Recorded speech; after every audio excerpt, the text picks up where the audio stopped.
תודה על הזדמנות לספר סיפור של 30 שנה בכמעט 6 דקות. זה אתגר בפני עצמו, נראה איך נעשה את זה. הסגולה שבחרתי היא אמון, אמון. אז אני ילדה טובה, גדלה בבית טוב, זוג הורים מקסימים, 5 אחים, חיים בנחת, לומדת, חיים שגרתיים, הכל בסדר לפי הספר. עד גיל 25 הכל סבבה. מגיל 20 אני סטודנטית, אני מטיילת, אני עם חברים, חיים נחמדים. מעל הראש שלי תמיד היה סימן שאלה אחד גדול. מה זה החיים האלה באמת? זה כל הסיפור. זה כל הסיפור. סימן שאלה הזו ליווה אותי כל הזמן, אבל המשכתי את החיים.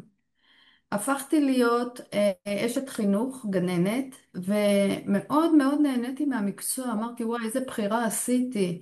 לחיות בחברה של ילדים, בחברה טהורה, בחברה של שמחה, בחברה יוצרת. תענוג, מאוד מאוד אהבתי, ומעבר לזה שאני ממש ממש אוהבת ילדים, אז התמסרתי לעבודת החינוך.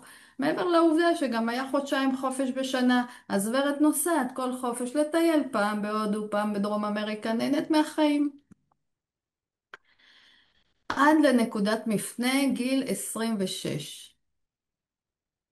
אני חוזרת מטיול, המשפחה שלי מחכה בשדה התעופה, אני מרגישה שמשהו קרה, אני מגיעה הביתה ומספרים לי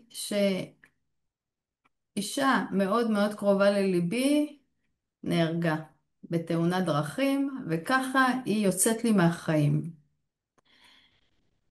לספר את הסיפור בקצרה, בטווח של 6 חודשים אני מאבדת 3 אנשים יקרים בחיי. ואני אומרת, מה קרה פה? מה קרה לסיפור? איך הוא קיבל טוויסט כזה בעלילה?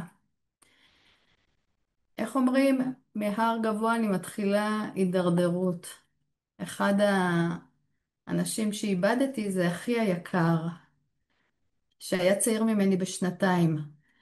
ואז אני מתחילה דיאלוג קשוח מאוד עם המוות. לצד זה שאני עובדת, אני צריכה לחייך, אני צריכה להיות חיונית, אני צריכה להיות אשת מקצוע טובה, ועשיתי את העבודה שלי נאמנה, אני חיה חיים שהולכים ומידרדרים, ולאט לאט העננים ככה מעל הראש שלי, וכמו שהדבר אומרת, אני מתחילה להרגיש כאבים בגוף. זה מתחיל להתבטא לי בגוף. כעס. למה זה קרה לי? מה עשיתי? למה אלוהים העניש אותי? מישהו סיפר לי בילדות שאלוהים מעניש, אז גם עליו שמתי את האשמה. למה הענשת אותי? כעסתי. איך זה קרה לי? איך איבדתי כל כך אנשים יקרים? ואיבדתי גם אמון בכלל באנשים. מה זה אתם הולכים לי פתאום מהחיים? וזהו, היה תהליך לא פשוט, לא פשוט של שאלת שעות מאוד נוקבות, אבל מצד אחד אני חיה חיים נורמטיביים, כי אני לא רוצה להשפיע על הסביבה שלי, לחברים שלי, על המשפחה, מצד שני אני קורסת פנימה, לתוך חשיכה, לתוך עצב מאוד גדול, לתוך אובדן. עד נקודה מסוימת שאני מתחילה להרגיש כאב ואני אומרת, תעשי משהו עם עצמך כי אם לא את תחלי. ואז אני מתחילה פה סדנה, פה מודעות, פה רוחניות, קוראת ספרים, מנסה להחזיק, פה רבי נחמן, לא משנה מה, מנסה להחזיק בציפורניים את החיים כדי לא ליפול לתוך התהום החשוכה הזו. ואני לא מוצאת פתרון. זה עוזר לי לזמן קצר ואני לא מוצאת פתרון. אני עדיין בתוך הכאב הזה, גם פיזי וגם מנטלי. עד שאני מפנה קריאה פנימית מהלב אליו, למישהו, לאלוהים, נשמה עליונה, לא משנה איך נקרא לו, אני אומרת לו, תעזור לי, תעזור לי. כעבור 3 ימים הגיעה חוויה מאוד מאוד מכוננת, עוצמתית מאוד, ואני מקבלת את העזרה. אני לא ארחיב את הסיפור של החוויה, אולי יהיה זמן בהמשך, אבל אז אני מבינה שמשהו קרה בחיים שלי. זהו, משהו מתחיל להשתנות.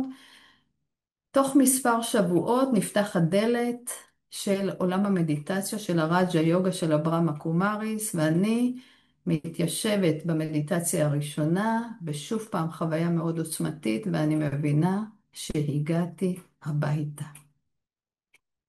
והדמעות מתחילות לזרום על הפנים.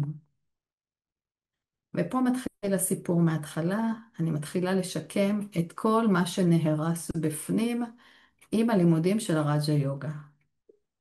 תודה.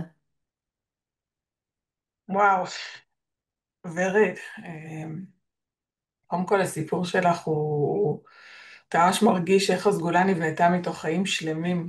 ממש איך האמון הזה, כמה קל להתרסק, ואיך אתה בונה אותו חזרה, ותודה, ממש ריגשת בסיפור.